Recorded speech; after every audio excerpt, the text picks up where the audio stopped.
الرحيم والصلاة والسلام على رسول الله وعلى آله وصحبه أجمعين أما بعد رب اشرح لي صدري ويسر لي أمري واحلل عقدة من لساني يفقهوا قولي. السلام عليكم ورحمة الله. بسم الله الرحمن الرحيم.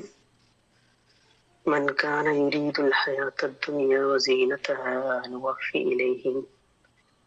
إليهم أعمالهم فيها وهم فيها لا يبخسون. أولئك الذين ليس لهم في الآخرة إلا النار وحبط ما صنعوا فيها وباطل ما كانوا يعملون. صدق الله العظيم. رب اشرح لي صدري ويسر لي أمري واحلل عقدة من لساني يفقهوا قولي.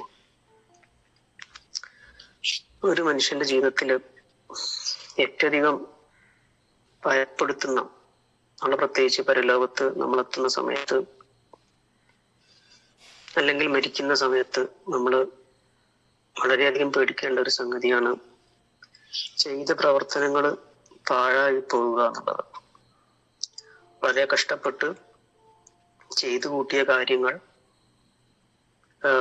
നമ്മൾ ഭയങ്കര പ്രാധാന്യത്തോടുകൂടി വിചാരിച്ച് നടന്ന കാര്യങ്ങൾ ഒരു നിമിഷം കൊണ്ട് അല്ലെങ്കിൽ അതിന്റെ കണക്ക് നോക്കുന്ന സമയത്ത് ഒന്നുമല്ലായിരുന്നു എന്ന് നമുക്ക് സ്വന്തം ബോധ്യപ്പെടുന്ന ഒരു ദുരവസ്ഥ.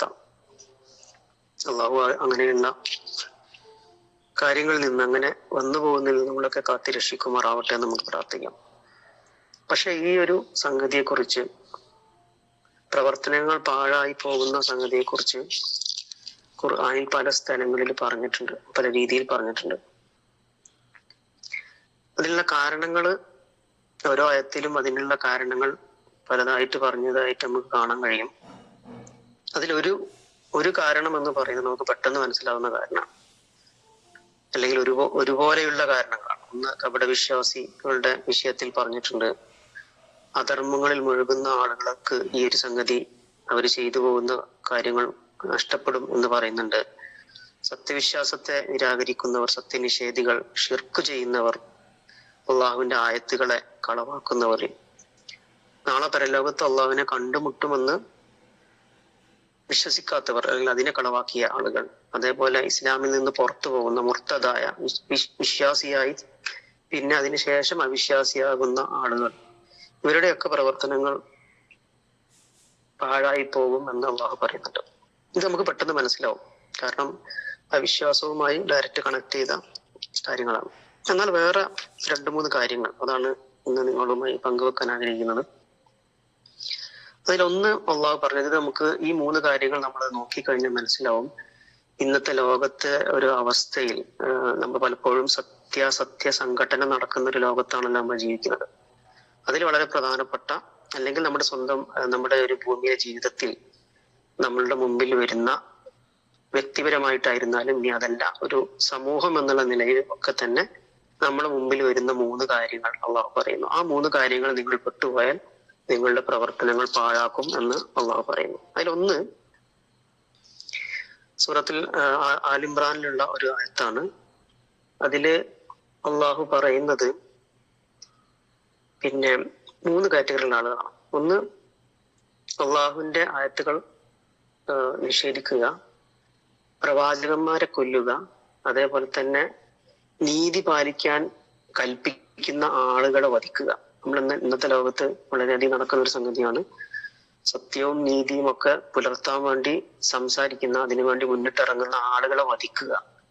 അങ്ങനെ ചെയ്യുന്ന ആളുകൾക്ക്, അല്ലെങ്കിൽ അതിനുവേണ്ടി കൂട്ടുനിൽക്കുന്ന ആളുകളുടെ പിന്നെ പ്രവർത്തനങ്ങൾ മിനന്നാസി ഫബശിർഹും ബിഅദാബിൻ അലീം എന്ന് പറഞ്ഞിട്ട് അള്ളാഹു പറയുന്നു, ഉലൈക അല്ലദീന ഹബിതത് അഅമാലുഹും ഫിദ്ദുനിയ വൽ ആഖിറ. ഇവിടെയും പരലോകത്തും അവർക്ക് മൊത്തം നഷ്ടമായിരിക്കും എന്ന് അള്ളാഹു പറയുന്നു. അവർക്കൊരു സഹായിയെയും കാണാനും കഴിയില്ല എന്ന് പറയുന്നു. അപ്പൊ ഒന്നാമത്തെ സംഗതി, നീതി പാലിക്കാൻ കൽപ്പിക്കുന്ന ആളുകളെ ഇല്ലാതാക്കാൻ ശ്രമിക്കുന്ന ആളുകളുടെ, അത് നമ്മുടെ ജീവിതത്തിൽ വരാം, നമ്മളുമായി ബന്ധപ്പെട്ട സംഗതികളിലൊക്കെ അങ്ങനെ വരാം. നമ്മൾ അള്ളാഹുവിന്റെ അടുത്ത് നീതി എന്ന് പറയുന്നത് വളരെ പ്രധാനപ്പെട്ട ഒരു സംഗതിയാണ് നമ്മൾ മനസ്സിലാക്കുക. രണ്ടാമത്തെ ആയത്ത് നിങ്ങളുടെ ശ്രദ്ധയിൽ കൊണ്ടുവരാൻ ഉദ്ദേശിക്കുന്നത് സൂറത്തുൽ മാഇദയിലെ ആമുഖത്തിൽ ഓതി വെച്ച ആയത്താണ്. അത്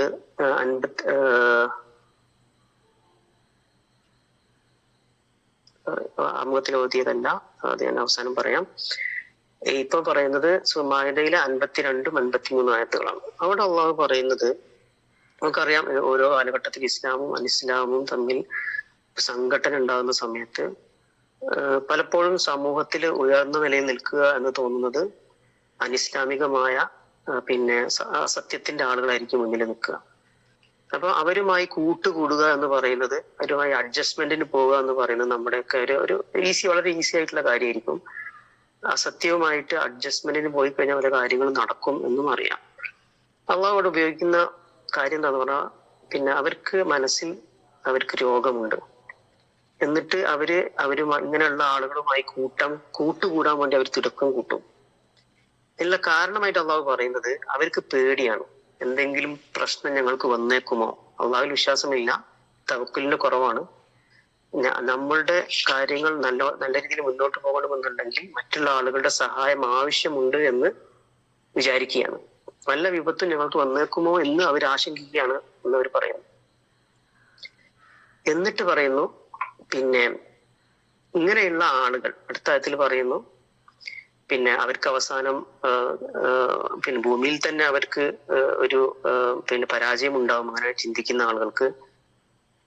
എന്നിട്ട് അള്ളാഹു പറയുന്നു, അങ്ങനെയുള്ള ആളുകളുടെ പ്രവർത്തനങ്ങൾ അള്ളാഹു പാഴാക്കുന്നു എന്ന് പറയുന്നു. അതായത് ഇസ്ലാമും ഇസ്ലാമിക സംവിധാനങ്ങളും ഇസ്ലാമിക സമൂഹവും ഒക്കെ അള്ളാഹുവിൽ തവക്കുൽ ചെയ്തുകൊണ്ട് മുന്നോട്ട് പോകേണ്ട ഒരു സമൂഹമാണ്. അവരുടെ ഒരു ദൗത്യം എന്ന് പറഞ്ഞു കഴിഞ്ഞാൽ പേടിച്ചുകൊണ്ട് മറ്റുള്ളവരുമായി സഖ്യങ്ങൾ ഉണ്ടാക്കുക എന്നുള്ളതല്ല, സത്യത്തിന് മുൻനിർത്തിക്കൊണ്ട് സത്യത്തിന് നീതിക്ക് വേണ്ടി പ്രവർത്തിക്കുകയാണ് അവരുടെ ആവശ്യം. അങ്ങനെ ചെയ്യാതെ മറ്റുള്ളവരെ കൈകാര്യകർത്താക്കളാക്കി മുന്നോട്ട് പോയി കഴിഞ്ഞാൽ അങ്ങനെയുള്ള ആളുകളുടെ പ്രവർത്തനങ്ങൾ അള്ളാഹു പാഴാക്കും എന്നാണ് സൂറത്തുൽ മാഇദയിൽ പറയുന്നത്. ഞാൻ ആമുഖത്തിൽ ഓതി വെച്ചത് സൂറത്തുൽ ഹൂദിലെ 2 ആയത്തുകളാണ്. അതിൽ അള്ളാഹു പറയുന്നത്, പിന്നെ മൻകാന യുരീദുൽ ഹയാത്ത ദുനിയ വസീനത്ത്, അത് ഐഹിക ജീവിതത്തിലെ ഐഹിക ജീവിതവും അതിന്റെ ആർഭാടങ്ങൾ, സീനത്ത് എന്ന് പറയുന്നത് നമുക്കറിയാലോ, അതിന്റെ സൗന്ദര്യങ്ങൾ ആർഭാടങ്ങളുമാണ് ഒരാൾ ആഗ്രഹിക്കുന്നതെങ്കിൽ അള്ളാഹു പറയുന്നു, നുവഫി ഇലൈഹിം അഅമാലഹും ഫീഹാ വഹും ഫീഹാ ലാ യുബ്ഖസൂൻ. അതായത് അള്ളാഹു പറഞ്ഞ ഒരു കുറവും വരുത്താതെ ഐഹിക ജീവിതവും അതിന്റെ നല്ല ആർഭാടവും ആഗ്രഹിക്കുന്ന ആളുകൾക്ക് ഒരു കുറവും വരുത്താതെ അവർക്കത് ഇവിടെ തന്നെ നൽകും, ഞാൻ ഭൂമിയിൽ അവർക്ക് നൽകും എന്നാണ് 1-ാമത്തെ ആയത്തിൽ പറയുന്നത്. അള്ളാഹു പറയുന്നു, ഉലായിക്കല്ലദീന ലൈസ ലഹും, പക്ഷെ അവർക്കുള്ളൊരു പ്രശ്നം എന്താന്ന് പറഞ്ഞാൽ പരലോകത്ത് നരകത്തീ മാത്രമാണ് അവർക്കുണ്ടാവുക. അവർ ഈ ഭൂമിയിൽ ചെയ്തു കൂട്ടിയ എല്ലാ കാര്യങ്ങളും അവർക്ക് നിഷ്ഫലമായിരിക്കും. അവർ പ്രവർത്തിച്ചതെല്ലാം അവർക്ക് പാഴ്വേലയായി പരിണമിക്കുമെന്ന് നമ്മൾ വളരെയധികം ശ്രദ്ധിക്കേണ്ട ഒരായത്താണ്. പിന്നെ നമ്മളറിയാതെ ഐഹിക ജീവിതത്തിനും അതിലെ ആർഭാടങ്ങൾക്കും അതിലുള്ള നല്ല കാര്യങ്ങൾക്കും വേണ്ടി ഓടി നടന്ന് പരലോകത്തെ മറന്നു പോകുന്ന ഒരു അവസ്ഥയിൽ എത്തിക്കഴിഞ്ഞാലും, അല്ലെങ്കിൽ അങ്ങനെ നമ്മൾ ചിന്തിക്കുന്ന സമയങ്ങളിൽ നമ്മൾ ചെയ്യുന്ന ചിന്തകൾ, നമ്മുടെ പ്രവർത്തനങ്ങൾ ഒക്കെ പാഴ്വേലയായി നമ്മൾ ചെയ്തത് നഷ്ടപ്പെടുന്ന ഒരവസ്ഥയിലേക്ക് അള്ളാഹുവിന് മാറ്റാൻ വേണ്ടി കഴിയും എന്നാണ് പറഞ്ഞത്. ഞാൻ പറഞ്ഞത് 3 കാര്യങ്ങളാണ്. ഒന്ന്, നീതി പാലിക്കുന്ന ആളുകളെ വധിക്കുന്ന രണ്ടാമത്, പിന്നെ അസത്യവും സത്യവും ഇസ്ലാമും അനിസ്ലാമികവുമായ ഒരു സംഘടന നടക്കുന്ന ഒരു ലോകത്ത് പിന്നെ അനിസ്ലാമിക ശക്തികളുമായിട്ട് പിന്നെ കൈകാര്യകർത്താക്കളെ അവരെ സ്വീകരിക്കുകയും അവരുമായിട്ട് സന്ധികൾക്ക് പോവുകയും ചെയ്യുന്ന ആളുകൾ. 3-ാമതായിട്ട് പറഞ്ഞത് ഐഹിക ജീവിതത്തിൽ ആർഭാടങ്ങൾക്ക് വേണ്ടി ഓടി നടക്കുന്ന ആളുകൾ. ഇവിടെ ഈ 3 ആളുകളുടെയും പ്രവർത്തനങ്ങൾ അള്ളാഹു പിന്നെ നശിപ്പിച്ചു കളയും. അത് ഹബിത്ത എന്ന് പല സ്ഥലങ്ങളിൽ ഉപയോഗിച്ചിട്ടുണ്ട്, വല്ല് എന്ന് ഉപയോഗിച്ചിട്ടുണ്ട്, ഹസിറ എന്ന് നഷ്ടമാണ്, നശിക്കുന്നതാണ്, പാഴ്വേലയാണ് എന്നൊക്കെ അള്ളാഹു പല രൂപത്തിൽ പറഞ്ഞിട്ടുണ്ട്. നമ്മുടെ ജീവിതത്തിൽ ഏറ്റവും അധികം ശ്രദ്ധിക്കേണ്ട വിഷയങ്ങളാണിത്. നമ്മൾ ഓരോ പ്രവർത്തനവും ചെയ്യുന്നത് വളരെയധികം കഷ്ടപ്പെട്ടിട്ടാണ്. ഒരുപാട് ഇതിനെ പറ്റി പഠിച്ച് മനസ്സിലാക്കി ആണ് പല പ്രവർത്തനങ്ങളും ചെയ്യുന്നത്. പക്ഷെ ആ പ്രവർത്തനത്തെ കാർന്നു തിന്നുന്ന, നഷ്ടപ്പെടുത്തി കളയുന്ന പ്രവർത്തനങ്ങൾ നമ്മളിലും നമ്മുടെ സമൂഹത്തിലും മുസ്ലിം സമൂഹത്തിലൊക്കെ ഉണ്ടോ എന്ന് നമ്മളെപ്പോഴും ചെക്ക് ചെയ്തിരിക്കുക. നല്ല രൂപത്തിലെ സൂക്ഷ്മത ആ വിഷയത്തിൽ നമ്മൾ കൈക്കൊള്ളുക. അള്ളാഹു നമ്മെ കാത്തു രക്ഷിക്കുമാറാവട്ടെ. ربنا ظلمنا أنفسنا وإن لم تغفر لنا وترحمنا لنكونن من الخاسرين. ربنا آتنا في الدنيا حسنة وفي الآخرة حسنة وقنا عذاب النار. السلام عليكم ورحمة الله.